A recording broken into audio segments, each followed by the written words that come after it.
Let's talk about the corporate dental phenomenon in Canada. Now, first of all, you need to know that the corporate phenomenon, they all want to be rebranded as dental service organizations. I think the corporate conspiracy or the corporate phenomenon is the way I prefer to brand it.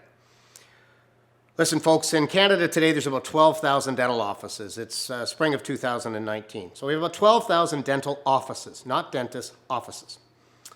Less than 1,000 of them are owned by the various corporates that are practicing in Canada today. You all know who the usual suspects are. Small, medium, large. About 600-700 practices are presently owned, controlled, and operated by a corporate, as I count them. But an interesting phenomenon is revealing and is about to come very public.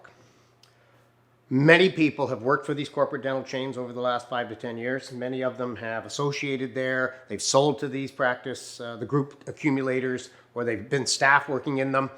Well, now the culture discussion is starting to form, and it's out there in the public domain. I've heard stories about it for many years, but my lips are sealed. I do not want to disparage anybody. But now the public, the members of these dental offices, the staff, the former associates, some of the owners, the previous owners, they're starting to speak. And it's not good because it's culture.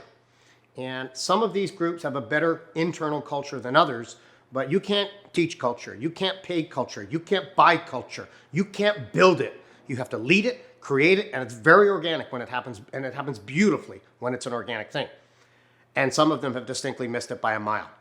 The culture part of a business is bred by leadership who are active in the leadership of the people, active in working with them, active in motivating them and inspiring them. Motivation can kind of come and go. Inspiration is beautiful when it happens. Corporate culture is lacking.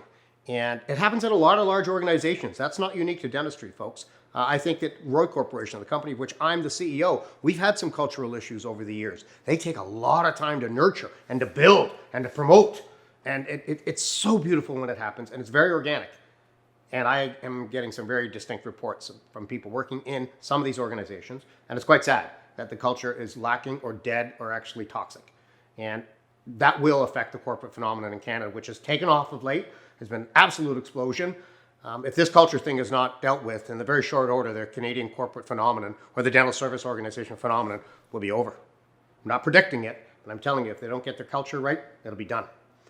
Build a good culture, whether you're one practice in one office or one owner of 100 offices. Think about your people.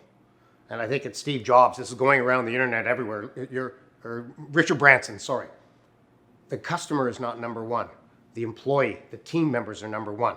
If you look after them, they will look after the rest of your people or your patients. Build a corporate culture. I'm Timothy Brown, CEO of ROI Corporation. Thanks for listening.